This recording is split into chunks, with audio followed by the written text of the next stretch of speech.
महाभारत का महायुद्ध 18 दिनों का वह रक्तपात जिसने एक युग का अंत कर दिया। लेकिन इस विनाश की शुरुआत तलवारों से नहीं हुई थी। इसकी पहली चिंगारी इन दो छोटे से पासों से निकली थी और उन पासों के पीछे था एक व्यक्ति जो था शकुनी।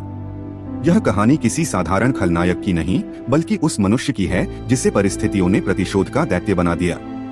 मामा शकुनी गांधार का राजकुमार था, अपनी बहन गांधारी से अगाध प्रेम करने वाला भाई। लेकिन जब भीष्म पितामह ने राजनीति और वंश की मजबूरी में गांधारी का विवाह अंधे राजा धृतराष्ट्र से कराया, उसी क्षण शकुनी के भीतर कुछ टूट गया।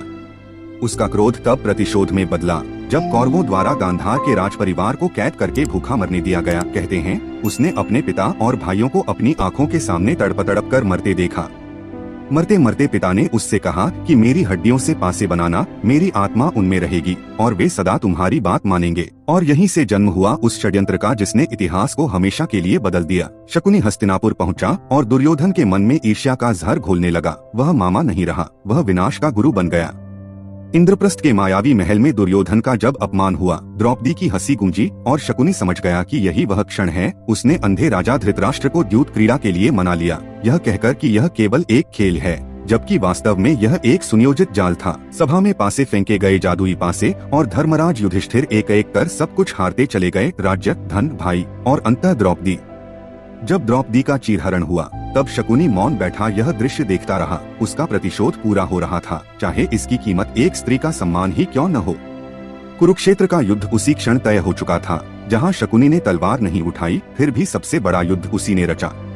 अंततः युद्ध के अंतिम दिनों में सहदेव ने उसका वध किया, उसी हिंसा से जिसे उसने जन्म दिया था। जब सूर्य अस्त हुआ और रणभूमि शांत हुई, तब केवल राख बची। पूरा कुरुवंश नष्ट, गांधार उजड़ चुका था और प्रतिशोध का वह स्वप्न एक भयावह सन्नाटे में बदल गया। तो मित्रों, शकुनी की कहानी हमें यह चेतावनी देती है कि बदले की आग में जलकर कोई भी विजेता नहीं बनता। प्रतिशोध से मिली जीत खोखली होती है, क्योंकि दूसरों के लिए खोदा गया गड्ढा अंततः हमारी ही कब्र बन जाता है। तुम मित्रों, यह रहा आज की कहानी। आशा करता हूँ आज की कहानी भी आपको बहुत ज्यादा पसंद आया है। इस वीडियो को ज्यादा से ज्यादा शेयर करें ताकि बाकी लोगों की जिंदगी में भी थोड़ा बहुत सुधार देखने को मिले। और साथ ही इस तरीके का वीडियो देखने के लिए इस चैनल को जरूर सब्सक्राइब करें। यदि आपको हमारा यह वीडियो पसंद आता है तो हमें आप अपना आशीर्वाद यहाँ पर दे सकते हैं। बहुत बहुत धन्यवाद। नमस्कार।